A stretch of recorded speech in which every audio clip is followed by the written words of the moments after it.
قبل ما نبدأ الفيلم عاوزة اقول ان غياب الفترة اللي فاتت كان غصب عني، وفضلا دوس سبسكرايب وفعل زر الجرس. بيبدأ الفيلم بقائد عسكري هندي واقف مع جنوده وبيقول لهم ان فات 26 سنة على انتصار الهند على باكستان في 71، وان الفضل ما بيرجعش للجنود اللي كانوا في المعركة بس، لكن كمان لعملاء المخابرات بتاعتنا اللي من بينهم بنت عندها 20 سنة اتخطت كل الحدود الممكنة. وبيبص لواحد من الجنود دول وبنرجع بالزمن ليناير 71 تحديدا في باكستان الغربية. بيكون هداية اللي باين عليه التعب والمرض مستني يقابل صاحبه وحبيبه العميد سد من الجيش الباكستاني. هداية راجل هندي عايش في كشمير على حدود البلدين، زرعته المخابرات الهندية من سنين في شكل جاسوس لصالح الباكستان ضد الهند. العميد سد بيشكر هداية على المعلومات الأخيرة وبيطلب منه معلومات تانية عشان الهند بتحاول تتدخل في الشأن الداخلي لباكستان ولازم تدفع الثمن. هداية بيقول له انه عنده ورم في الرئة والمرض اشتد عليه، وطالب منه خدمة صغيرة انه يجوز بنته الوحيدة سيمات لابنه اقبال. بيتحرك من باكستان للهند وبيقابل خالد مير ضابط في المخابرات الهندية. هداية بيقول ان باكستان بتخطط لحاجة كبيرة ضدنا وانا مش باقيلي كتير في الدنيا، عشان كده انا عرضت على سد ان اجوز سيمات لابنه وهو بيثق فيا قوي، فبالتالي الثقة دي هتنتقل لسيمات وهي هتبقى عنينا هناك. خالد بيعارض كلامه ان سيمات لسه بنت صغيرة والحياة قدامها ما تعرفش اي حاجة عن التجسس، لكن هداية بيصر على رأيه. بتكون سيمات في الجامعة بتاعتها وبتبقى بنت رقيقة مش بتأذي حد وبتحب الحيوانات، حتى منظر الدم بتخاف منه. بتبلغها موظفة في الجامعة ان ابوها اتصل عشان ترجع لكشمير بكرة ضروري. بتوصل سيمات لكشمير وبتقابل ابوها بحب، بيقعد معاها يشرح لها وضعه الصحي والمرض اللي عنده. بتنهار سيمات لما بتسمع الكلام ده، بيقول لها كمان على الخطر اللي الهند فيه وانه عاوزها تاخد مكانه وتبقى عيون الهند جوه باكستان عن طريق انها تتجوز اقبال ابن العميد سد.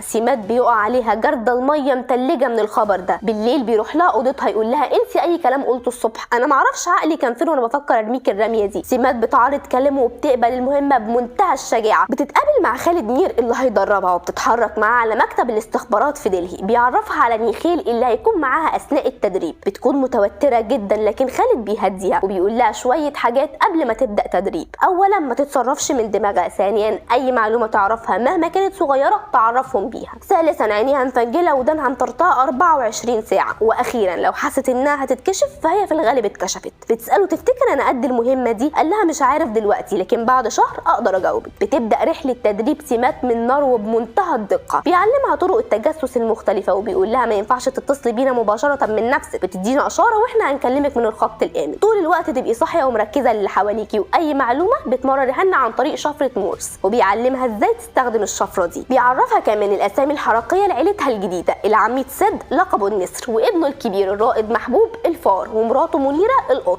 تتدرب على ضرب النار وطرق الدفاع عن النفس اللي بتكون على الله فيها، وبيقول لها مهما حصل تفضل ضحكتك على وشك. قالت له الضحك من غير سبب قله ادب على فكره. بيعرفها على الناس بتوعهم في الباكستان، كبير مرتضى سكرتير في السفاره ومراته، وبيقول لها هتكلمي لو حصل حاجه، هتتصلي برقم السويتش وبعد جراسين هتقفلي وهيكلمك من الخط الامن. بيديها نوع من السم بيعمل سكته قلبيه ومش بيبان في الدم عشان لو احتاجت تبعد حد عن طريقها. سمات البسكوته دي مش بتبقى مستوعبه انه بيتكلم عن القتل بالسهوله دي. بيديها ورقه فيها شويه ارقام لازم تحفظهم وبيقول لها خدي وقتك واحفظيهم. مسافه ما بيديها الورقه بترجعها له وبتقول له حفظت، وده لانها عندها ملكه اي رقم تشوفه او تسمعه بتحفظه. مش بيبقى مصدق وبيختبرها في الارقام وبتسمعهم بربنت، وبتتعلم ازاي تركب اجهزه تجسس وتسجيل وهي ما شاء الله لهلوبه وبتتعلم هوا. في النهايه بتعيد عليه السؤال تاني، تفتكر انا قد المهمه دي؟ بيقول لها ابصم بالعشره. بيوصل اقبال واهله وبتتم مراسم الجواز. سمات بتكون متوتره قوي، امها وابوها بيبقى قلبهم مكسور وهم بيسلموها لعريسها وبيودعوها. بيتحركوا على باكستان وبتوصل بيت جوزها وبيكون الكل في استقبالها. منيره بتعرفها على طقم الخدم اللي من بينهم عبدول اقدم فرد في العمال وهو اللي ربى اقبال، وواضح انه مش طايقها ولا طايق نفسه اساسا. بيطلعوا اوضتهم واقبال بيطلع ابن ناس وبيسيبها تاخد راحتها على السرير وبينام على الكنبه. تاني يوم الصبح سمات بتجهز الفطار، لكن عبدول الاصفر ده مش بيعجبه الكلام وبيعرفها ان المطبخ مهمه منيره. بعد الفطار بيكون في اجتماع للقيادات عند العميد سد، وسمات بتراقبهم عشان تعرف مواعيد الاجتماعات وتكتبها. بتدخل تقدم الشاي للضيوف في اوضه الاجتماعات، لكن عبدول برضه بيبقى مراقبها زي عسكري الدوريه. بعد ما اقبال والعميد بيروحوا الشغل بتجهز عده الارسال وبتبعت رساله لخالد ان بقها اتشل من كتر ما هي طول الوقت بتبتسم. بالليل على العشاء محبوب وسد بيتكلموا عن الترقيه اللي المفروض تيجي للعميد لكن لسه ما اتحسمتش لصالحه. الصبح سمات بتروح السوق وبتلبس عبايه ونقاب وتروح ناحيه سواق معين خالد قال لها عليه اسمه امتياز، وبتقول له كلمه السر انها عايزه شويه ورد الحفله. بيفهم وبيوصلها عند صادق واحد من رجاله المخابرات الهنديه عنده محل ورد جنب المسجد. هناك بتكلم كبير وتعرفه بيتعرفوا على موضوع الترقيه وان هي لسه تحت الدراسه، فياريت يبعتوا شويه هدايا لاهل جوزها. بتوصل الهدايا ومن ضمنهم شل العميد بيكون مكتوب عليه بالحبر السري معلومات لصالح الباكستان متمرره طبعا بعلم المخابرات الهنديه، وبسبب المعلومات دي الترقيه بتتحسم لصالح العميد وبيبقى ليه وصم الله. وبتتعمل حفله بالمناسبه دي بتقابل فيها الفريق بيك سحاب، وده حاجه جامده قوي في القوات المسلحه الباكستانيه، بيشكرها على المعلومات اللي قدمتها لصالح باكستان. وعبدول بيراقب الموقف بعيون الصقر. بعد الحفله ما بتخلص بتلاقي اقبال جايب لها اسطوانه موسيقى هنديه كعربون محبه يعني، وبيقعدوا يسمعوا الاسطوانه سوا. في يوم بالليل سمات بتدخل على اللواء مكتبه وتناوله بق ميه وبتقول له كفايه شغل كده يا بابا الحاج، بيديها المفتاح عشان تقفل المكتب وتبقى ترجع المفتاح مكانه. سمات بتفضل مرقده وبتتسحب في نص الليل وتدخل المكتب ترشق اجهزه تصنت وتسجيل في كل حته، لكن بغبائها بتوقع اقلام على الارض. في نفس الوقت اللي معدي فيه عبدول من قدام المكتب بيسمع الصوت وبيحاول يفتح الباب لكن بيلاقيه مقفول فبيمشي. سمات بتخلص وبتدخل الحمام وتطبع المفتاح على صابونه وبتتسحب وتحطه مكانه. الصبح بتروح عند صادق تديله الصابونه وبتدخل المسجد على ما يعمل لها نسخه، وهي خارجه بتعمل نفسها بتشتري ورد وتاخد المفتاح. سمات بتتصنت على الاجتماعات لكن بتسمع خبر منيل بتبلغه لخالد ان الاجتماعات هتنتقل لبيت الفريق بيك سحاب، وهي اقنعت كبير انها هتجيب المعلومات من هناك. بيقفل معاها وبيجي له مكالمه ان هدايه مات. بتروح سمات تحضر الجنازه وبعد كده بترجع بيتها مع اقبال، بيحاول يهون عليها ويقدم لها خلخال امه كعربون محبه تاني يكش تحس على دمها، وبيلبسه لها بنفسه وبيحصل بينهم استلطاف واعجاب. تاني يوم الصبح سمات بتلاقي منيره قاعده مع مدرسات من المدرسه العسكريه عشان تساعدهم في الاحتفالات السنويه اللي بيعملها اولاد ضباط الجيش، فبتعرض عليهم انها تعلم الاولاد اغنيه يغنوها في الحفله، وبتختار الولاد ومن بينهم زين حفيد الفريق بيج. منيره بتقول لها انه مش بيعرف يغني، لكن سمات بتقول لها انها تديله دروس اضافيه في البيت، وبكده هتقدر تكون موجوده في بيت الفريق بيج.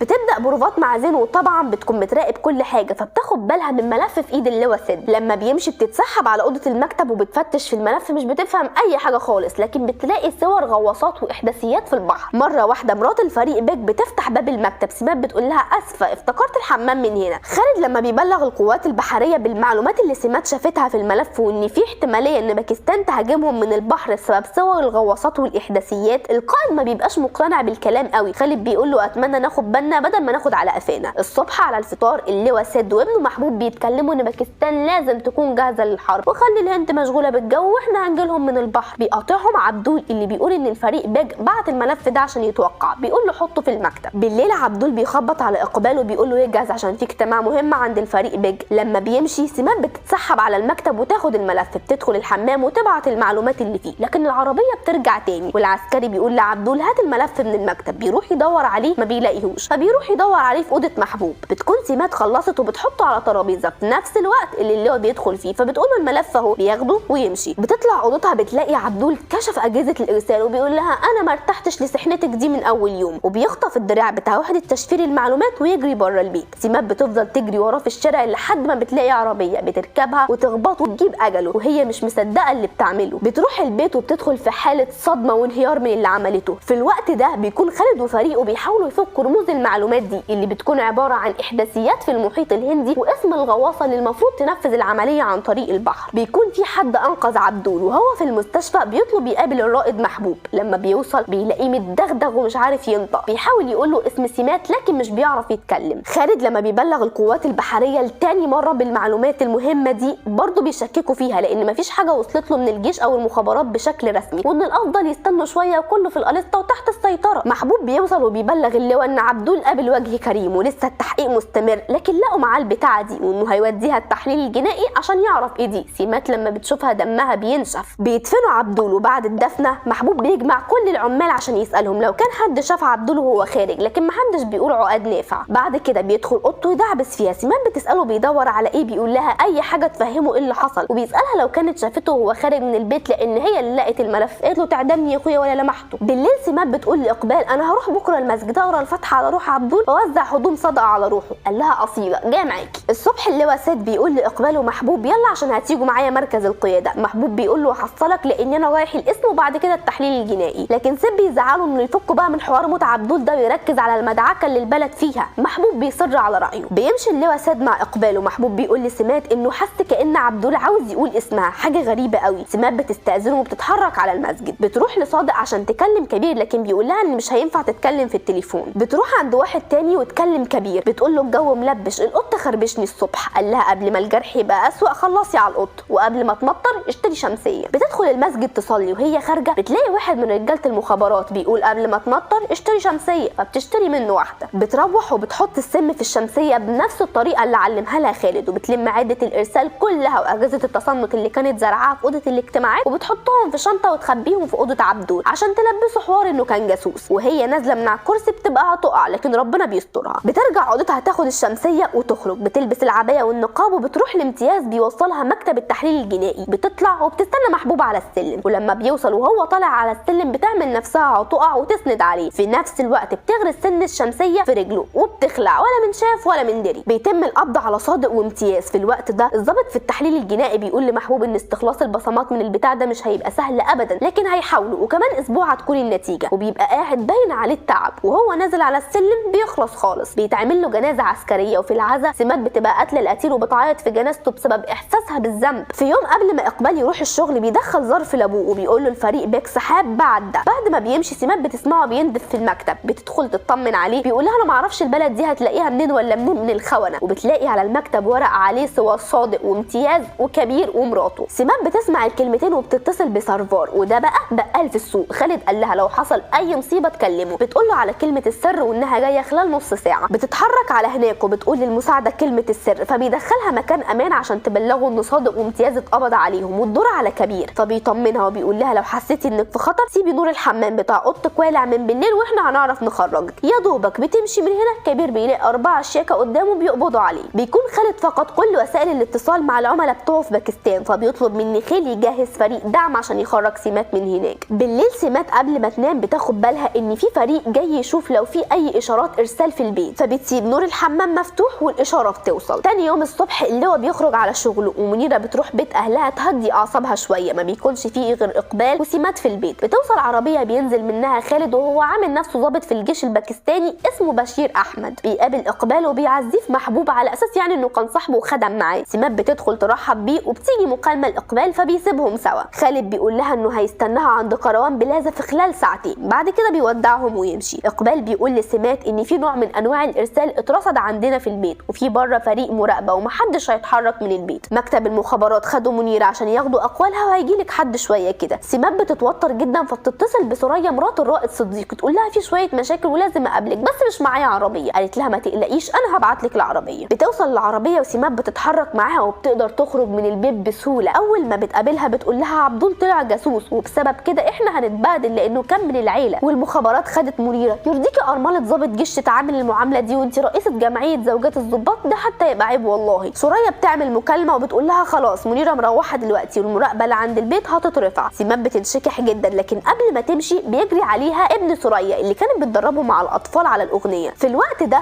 اقبال بيرجع ومعاه فريق عشان يفتش اوضه عبدول لان القطعه اللي كانت في ايده دي بتاعه وحده تشفير مورس. بيقلبوا على الاوضه واطيها لحد ما بيلاقوا عده الارسال اللي سمات كانت حطها عنده في الاوضه. اقبال بيتصدم في عبدول لكن وسط صدمته دي بيلمح حاجه على الارض، خرزه من الخلاخيل بتاعه امه اللي لبسها لسمات بنفسه، وقعت منها لما كانت بتخبي الحاجه. اقبال بيتصدم للتاني مره وبيدخل في حاله انهيار لانه حب سمات وهي السبب في البلاوي دي. بتوصل سمات البيت واقبال في الحمام، بتلاقي الخرزه في محفظته وبتعرف انها اتكشفت. اقبال بيخرج من الحمام يلاقيها رافعه السلاح عليه وهي في منتهى الحزن لان هي كمان حبته، لكن مفيش حاجه اهم من حب الوطن. بيقول لها انه حبها لكن مش عاوز يستعمل معاها العنف. بيقرب منها عشان ياخد السلاح لكن بيقاطعهم انور ابن سوريا اللي بيجري عليها. سمات بتاخده معاها عشان تقدر تخرج من البيت. سيد لما بيعرف باللي حصل بيتجنن ان حته بنت صغيره ضحكت عليهم بالشكل ده، وبيعتذر لاقبال عن كسره القلب اللي هو السبب فيها وبيبلغ المخابرات باللي حصل. في الوقت ده بيكون خالد بيراجع مع فريقه الخطه اللي هيهرب بيها سمات وكل واحد بياخد مكانه. بتوصل سمات لكن قبل ما يعملوا حاجه خالد بيلاحظ انها متراقبه فبيلغي عمليه تهريبها. في نفس الوقت اللي بيوصل فيه اقبال عشان يقبض عليها خالد بيبلغ فريقه بتنفيذ الخطه دي. نخيل بيتصدم من قراره لكن ما بيكونش فيه حل تاني، بيصفوها هي واقبال وبيهرب خالد وفريقه للمكان الامن بتاعهم عشان يلموا حاجتهم ويرجعوا الهند. مره واحده بيسمعوا صوت الباب بيخبط. خالد بيفتح يلاقيها سمات بتحكي له اللي حصل، انها في الطريق عدت على سرفار وقالت له انها ممكن تكون متراقبه ولازم توصل لكروان بلازا، فبتغير هدومها مع المساعده بتاعته وتخرج من الباب الخلفي والمساعده بتركب مكانها العربيه، وانها شافته وهو بيصدر اوامر بقتلها. وفي حاله من الصدمه والانهيار بتلومه على قتل اقبال اللي ما كانش له ذنب، حتى هي اصدر اوامر بقتلها. خالد بيرد عليها ببرود غير مبرر ان دي طبيعه الحرب، وهي كانت صاحبه القرار، محدش ضربها على ايديها. بتعدي سمات الحدود بامان للهند، لكن بتقع منهم في الطريق عشان يكتشفوا في المستشفى انها حامل من اقبال، وبترفض تنزل الطفل ده لانها مش عاوزه تقتل ناس تاني. في الوقت ده بيكون قائد القوات البحريه مجتمع مع القيادات وبيقول لهم ان جالهم معلومات بشكل رسمي ان باكستان بتستفسر عن زيت تشحيم معين بيستخدم للغواصات عشان تفجر حامل الطائرات بتاع الهند، والغواصه الوحيده اللي تقدر تعمل كده هي نفس الغواصه اللي قالت عليها سمات. وبسبب تضحيه سمات وبطولتها بتنجح الهند انها تغرق السفينه دي وتنتصر في الحرب بعد استسلام باكستان. بنرجع للحاضر تاني، والقائد العسكري بيقول لجنوده ان واحنا بننتصر لازم نعرف ان مش كل اللي عانوا من الحرب دي ماتوا، لكن لسه منهم عايش. وبيبص لنفس الجندي، وبتكون سمات عايشه لحد الوقت ده، والجندي اللي بص للقائد ده ابنها من اقبال. وفي النهايه لو عجبك الفيلم دوس لايك وما تنساش تعمل سبسكرايب وتفعل زر الجرس عشان توصلك الملخصات الجديده. ولو في فيلم معين عاوزنا نلخصه ما تنساش تكتبه لنا تحت في الكومنت.